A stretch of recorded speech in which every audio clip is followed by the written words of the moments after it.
Бисмиллахир-рахманир-рахим. Пайгамбарыбыз саллаллаху алейхи ва салламдын дуаларында пайгамбарыбыз кээде мындай деп айтчылы: "Ва а'уду бика ан ятахаббатани аш-шайтану индал маут." Өлүм учурунда шайтан мага үстөн болуп калуудан, шайтандын кол салуусунан сен аркылуу я Алла мен сактанамын деп пайгамбарыбыз саллаллаху алейхи ва саллам да дуа кылат эле дейт.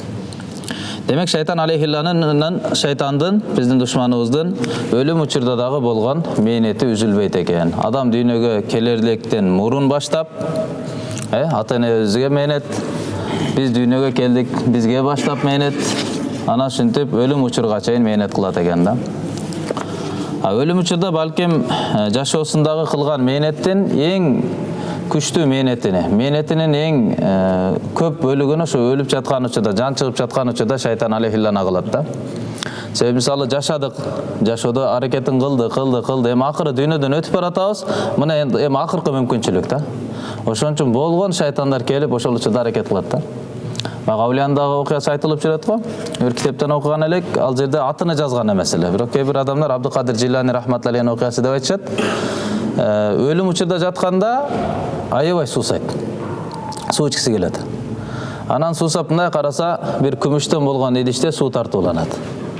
Анан ал айтат: шайтан, өзүңдүн зараңды тартканың буну ичпеймин" дейт да.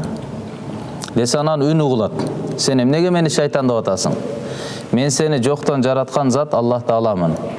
Мына сен ушунчалык ибадат кылдың, мага сыйындың, айтканымды аткардың. Мына эми сый башталды, алгын бул суудан ичкиниң" деген суу тартууланат да.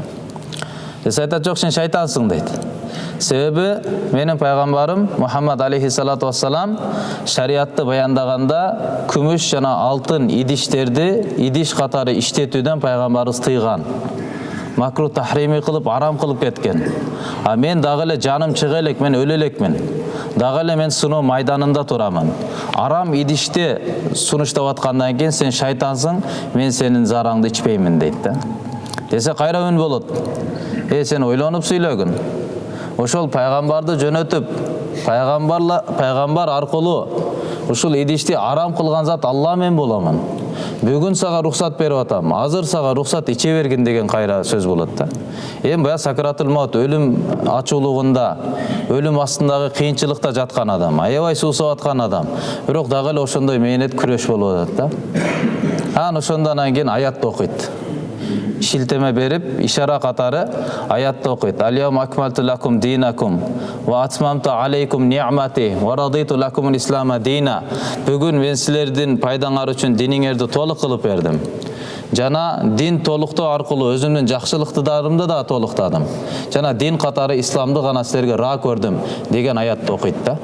Мындайча айтканда, Мухаммад алейхиссаламдын заманасындагы түшкөн аят, пайгамбардын ажылык учурда Зулхижжанын 9-унда түшкөн аят, бул болду. Дин ошол учурда толгон. Эмне адал болгон болсо кыяматка чейин адал, эмне арам болсо кыяматка чейин арам. Бунун ичиндеги негизги өкүмдөрдү эч ким өз алдынча өзгөртө албайт. Бул Аллах Таала өзүнүн убадасына, Курандагы айткан тартибине каршы чыкпайт. Сен шайтансың, бул арам мойдон калат деген ишарада ушул аятты окуйт да. Окуса анан кийин шайтан айтат: "Ооба" дейт, "Мен шайтанмын, сен бирок шейх өтө илимдүү экенсиң" дейт да. Ошо сенин илимиң сени менин азгырыгымдан сактап калды деген экен да. Кетип баратыпчы. Мындайча айтканда, кетип баратып дагы сокку берип атат. Аллах Таала эмес, илим адамды сактап калды дегенгечи. Кетип барат ушундай дегенде анан жаткан жерден ла хаула ва ла куввата илля биллах дейт да.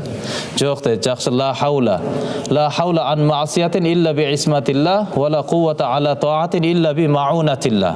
Абдул ибн Аббас радиаллаху анхума ла хаула дегенде ушундай тафсир берген да. Яни жамандыктан сактаныш бир гана Алланын жардамы менен болот. Жакшы ишке итаатка, Аллага моюн сунууга болгон күч кубат бир гана Аллах Тааланын жардамы менен болот деген калиманы хавкала сөзүнө айтат да. Мындайча айтканда, илимим эмес, жок, бул Алланын тауфиги, Алланын бергени мени сактап калды деп өз иманына бекем турган да. Yani Peygamberimiz sallallahu aleyhi ve sellem mana uşul ölüm uçurda dağı şeytan aleyhillananı kelip kol salgаны. Kalla iza balagatil hulqu mojo kaçanda can alkımga gelip kalganda. Wa antum hina idin tanzurun siler mına oşol uçurda qarap turasыңар. Adam canı çıkıp atkanı qarap turasыңар. Wa nahnu aqrabu ilayhi minkum. Bирок biz ağa silerden dağı jakınırakpız walakin la tubsirun. Bирок siler körüp bunu düşünböysүңөр дейт. Yani adam balası canı çıkıp жатканда кандай кыйынчылыкта, кандай сыноодо шайтан менен кандай алынып атат, алышып атат. Бул нерсе бизге көрүнбөйт экен да. Ошондуктан иншалла ар бирибиз эркекпи, аялбы, жашпы, карыбы өзүбүздүн дуаларга Пайгамбарыбыз алейхиссаламдын дуасына киргизип алганга да муктажбыз. Аллахумма а'уду бика мин айятахаббатани шайтану индал маут деп Пайгамбарыбыз саллаллаху алейхи ва саллям өлүм учурдагы шайтандын азгырыгынан, шайтандын кол салуусунан шинтип пана тилечү экен.